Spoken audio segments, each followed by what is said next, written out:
Yun o. Yun o. Magandang gabi na mga kadadas. Late night na yung paglabas natin ngayon dahil marami tayong ginawa. At the same time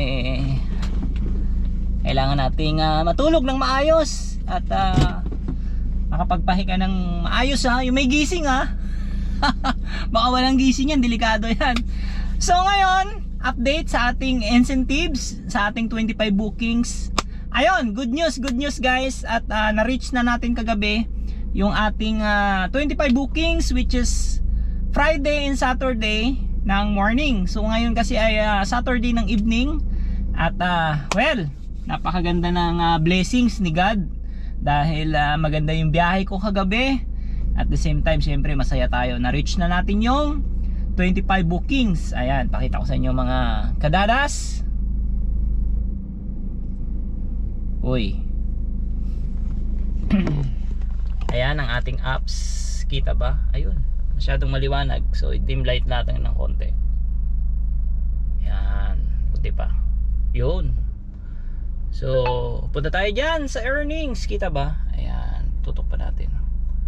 Yun, kita nyo yung earnings ko kagabi. Pero ano lang yan, yung half day ay yung ano lang yan, from 12 to ano lang yan, 12 to I think 3 natapos ako. Yan. So yung 25 bookings natin na-reach na natin. Yun. So 26 ngayon na-reach ko pa rin Bukod pa yung ngayon. Ayan. So hindi pa tayo nagpagas. Ayan pa yung aking dashboard, aking gasolina. Ayan, 2 bar na lang. Tapos ngayon ay 6:48 na ng gabi. So late night na. At titingnan natin ngayon kung magkano ang ating revenue at kung magkano yung kikitain natin at kung ilan ang rides natin na magagawa, no?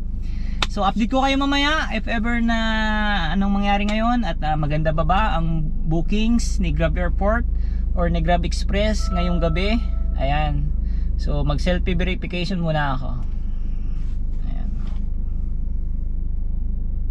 Ayaw niya. Wait lang, baka magtampo to. Mahirap to pag sumablay Yun, ayos na. Kailangan maayos talaga. Online natin. On natin yung ating Grab Express. Yun. So yun lang mga kadadas. Update ko kayo mamaya kung ano yung mangyari sa ating biyahe ngayong gabi. Hanggang morning ako syempre. At sasagarin natin yon. Kasi bukas hindi ako babiyahe. Kasi gagawa kami ni Utol dito sa bahay. So yun. At hanggang siguro ngayon hanggang 3 tayo or 4 ng umaga sasagarin natin. At sana bigyan ako ng bookings ni Grab Airport kahit mga 4 lang or 5. Depende sa depende sa pasok ng booking at depende sa mga bumabiyahe kasi napakarami rin biyahe ngayon. Ang dami rin nakatambay sa airport that time ngayong mga ganitong oras. So pabilisan na lang talaga ng cellphone. At paswertihan, ayan. So yun lang mga kadadas. Update ko kayo mamaya. Okay, thank you. Salamat sa inyong support sa aking munting channel. Alright.